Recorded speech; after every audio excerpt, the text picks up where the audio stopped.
আপনি যে মোবাইল ফোনটি ব্যবহার করছেন আপনার বিজনেসের কাজে, আপনার জবের কাজে, গুরুত্বপূর্ণ কানেকশানস মেনটেন করার জন্যে, আপনি কি জানেন সেটিকে কোথা থেকে আপনি চার্জ দিচ্ছেন, কোন জোনে রেখে সেটিকে আপনি চার্জ দিচ্ছেন, সেটিও একটা ইম্পর্ট্যান্ট রোল প্লে করতে পারে। হ্যাঁ, যদি দেখেন যে আপনি বিজনেস বা কাজ সংক্রান্ত অ্যাংজাইটিতে ভুগছেন রেগুলারলি, দেখুন আপনার বিজনেসের জন্য ফোনটি আপনি ইস্ট অফ সাউথ ইস্টে রেখে চার্জ দিচ্ছেন কিনা। যদি দেখেন যে কাজ সংক্রান্ত কারণে আপনি বিভিন্ন রকম ডিপ্রেশনে ভুগছেন, দেখুন আপনার ফোনটি আপনি ওয়েস্ট অফ নর্থ ওয়েস্টে রেখে চার্জ দিচ্ছেন কিনা।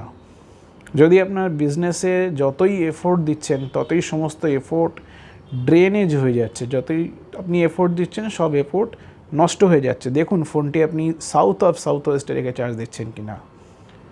এই ধরনের ত্রুটি যদি ধরা পড়ে সেটিকে ইমিডিয়েটলি আপনি কারেক্ট করতে পারেন চার্জ দেওয়ার জায়গাকে বদলে। আপনি ইস্ট থেকে, প্রপার ইস্টকে জানা সম্ভব যদি আপনি প্ল্যানটিকে 16 জনে গ্রিড করেন, তবেই প্রপার ইস্টে রেখে বা প্রপার নর্থে রেখে আপনি যদি ফোনটি চার্জ দেন, দেখবেন আপনি সমস্যা থেকে সমাধানের পথে 2 কদম এগিয়ে গেছেন। ভিডিওটি ভালো লাগলে লাইক করবেন, শেয়ার করবেন, আর আমার সাথে যুক্ত থাকুন এরকমই টিপস নিজের ফিডে খুব শীঘ্রই আবার পাওয়ার জন্য।